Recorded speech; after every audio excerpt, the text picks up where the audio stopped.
आज के दिन माँ दुर्गा के दूसरे स्वरूप यानी कि माँ ब्रह्मचारिणी की उपासना की जाती है और व्रत रखा जाता है।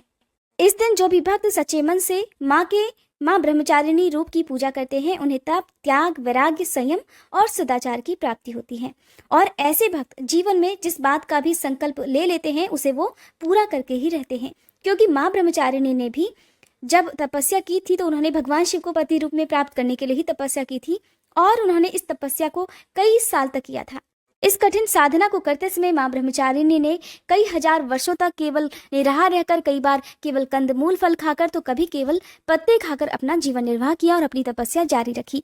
तब आखिरकार भगवान शिव उनकी तपस्या से प्रसन्न हुए और उन्हें अपनी पत्नी के रूप में स्वीकार करने का आशीर्वाद उन्हें दिया। पौराणिक मान्यताओं के अनुसार जब देवी सती अपने पिता के यहाँ होने वाले यज्ञ आयोजन में पहुंची तो वहां पर उनके पिता ने महादेव का बहुत अपमान किया, उनके प्रति अपशब्द कहे, जिसे देवी सती सहन नहीं कर पाई और उन्होंने उस यज्ञ की अग्नि में स्वयं को भस्म कर डाला। देवी सती के विरह में भगवान शिव ने खुद को सांसारिक जीवन से बिल्कुल अलग कर लिया और इसके बाद वो कई वर्षों तक ध्यान मग्न हो गए। देवी पार्वती भगवान शिव को पुनः अपने पति के रूप में प्राप्त करना चाहती थी, इसलिए देवी पार्वती ने देवर्षि नारद के कहे अनुसार तपस्या के मार्ग का पालन किया। इसी बीच देवतागणों ने भी कामदेव से सहयोग मांगा, जो स्नेह, पसंद, काम, प्रेम, वासना और आकर्षण के देवता माने जाते हैं। देवताओं ने कामदेव को ये सलाह दी कि वे देवी पार्वती के लिए भगवान शिव के मन में प्रेम की भावना उत्पन्न करें, क्योंकि तारकासुर नाम के राक्षस का अंत केवल भगवान शिव के पुत्र के द्वारा ही संभव था। इसलिए भगवान शिव तो उस समय गहरे ध्यान मग्न थे, इसलिए भगवान शिव को पार्वती को पसंद करना और उन्हें अपने पत्नी के रूप में स्वीकार करना अत्यंत आवश्यक था। इस प्रकार आश्वस्त होकर कामदेव ने भगवान शिव पर अपने प्रेम का बाण चला दिया। माना जाता है कि एक बार भगवान शिव अपने ध्यान में परेशान हो जाते हैं तो फिर वे अपना रुद्र रूप धारण कर लेते हैं और ये उनका क्रोधी उग्र रूप है। जब कामदेव का बाण भगवान शिव पर लगा तो महादेव का ध्यान भंग हो गया। क्रोधित होकर महादेव ने अपनी तीसरी आंख से कामदेव को जलाकर भस्म कर दिया।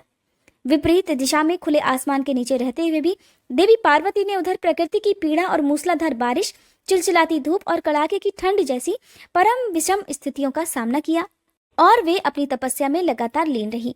उन्होंने किसी भी प्रकार अपनी तपस्या करना नहीं रोका।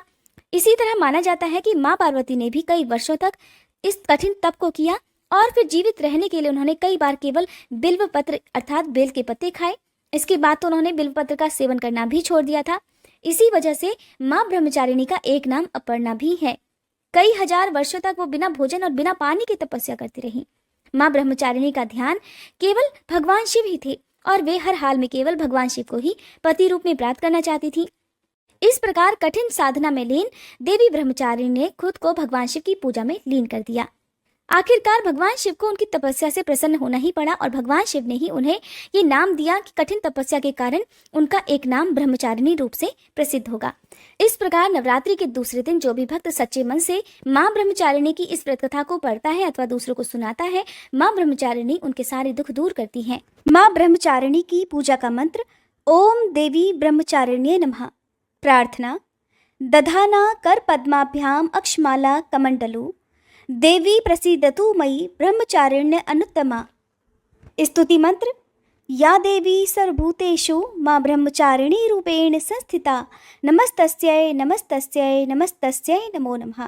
प्रिय भक्तजनों, अब हम सभी मिलकर माता रानी से क्षमा याचना करते हैं ताकि हमारे द्वारा हुई किसी भी गलती के लिए माता रानी हमें क्षमा कर सकें।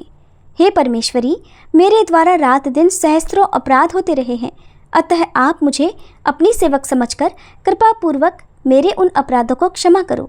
न तो मैं आह्वान करना ही जानती हूँ, न विसर्जन करना ही जानती हूँ और न पूजा ही करना जानती हूँ। हे परमेश्वरी, मुझे क्षमा करो।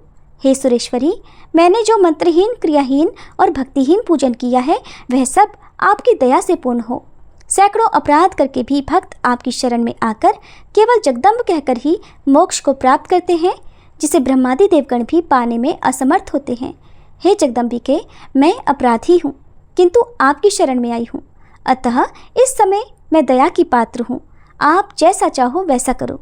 अज्ञानवश या बुद्धिभ्रम होने के कारण भूल से मैंने जो कुछ भी कम या अधिक कर दिया हो, हे देवी, हे परमेश्वरी, सब अपराध क्षमा करो और प्रसन्न हो। हे जगन्माता, हे कामेश्वरी, सच्चिदानंद स्वरूपिणी परमेश्वरी, आप प्रेम पूर्वक मेरी यह पूजा स्वीकार करो और मुझ पर प्रसन्न हो। आप गुप्त से भी गुप्त वस्तु की रक्षा करने वाली हो। आप मेरे किए हुए इस जप को ग्रहण करके मेरे सभी अपराधों को क्षमा करो। हे देवी, हे महेश्वरी, आपकी कृपा से मुझे सिद्धि की प्राप्ति हो।